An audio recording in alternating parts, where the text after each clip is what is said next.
সর্ষে ইলিশই বলো বা দই ইলিশ, এই দুই রকম রেসিপিতেই উপকরণগুলো তো একই।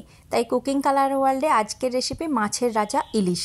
প্রথমে মশলাটা বানিয়ে নিচ্ছি। মিক্সির জারের মধ্যে 1 চামচ কালো সর্ষে, হাফ চামচ সাদা সর্ষে, 1 চামচ পোস্ত, 4টে কাজু বাদাম, সামান্য লবণ দিয়ে শুকনো প্রথমে ঘুরিয়ে নিলাম।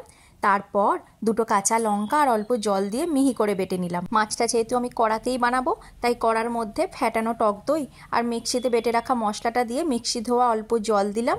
পরিষ্কার করে ধুয়ে নেওয়া ইলিশ মাছের পিস, পরিমাণ মতো লবণ, হলুদ, কাশ্মীরি লঙ্কার গুঁড়ো আর সামান্য চিনি দিলাম। তারপর দিয়ে দিচ্ছি হাফ চামচ সর্ষের তেল।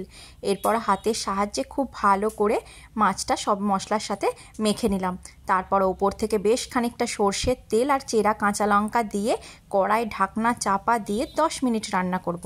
এই সময় গ্যাসের ফ্লেম একদম কমিয়ে রাখবো। 10 মিনিট পর কড়ার ঢাকনা খুলে খুন্তি দিয়ে মাছগুলো একটু নেড়ে দিচ্ছি। না, আমি উল্টানোর সাহস একদমই পাইনি যদি ভেঙে যায়।